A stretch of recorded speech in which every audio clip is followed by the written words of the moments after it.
Ipapatawag ni Senate President Francis Cheese Escudero sa susunod na pagdinig ng Senado ang Philippine National Police Intelligence Group ukol sa isyu ng Pogo. Ito ay matapos humarap noong October 8 ang sinasabing scammer na si Mary Ann Maslog na nagpakilala bilang Jessica Francisco. Kinumpirma ni Brigadier General Romeo Macapas ng PNP-IG na nakipag-ugnayan sila kay Maslog para makipagkasundo sa pagsuko ng dating mayor ng Bamban Tarlac na si Alice Go.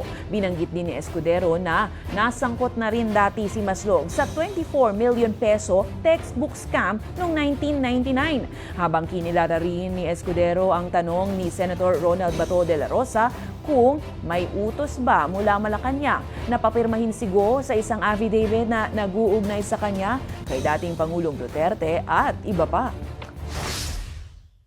May karapatan si Senator Bato na tanungin yung mga nais niya ipukol na katanungan sa kanila base sa impormasyon na nakuha o binigay sa kanya.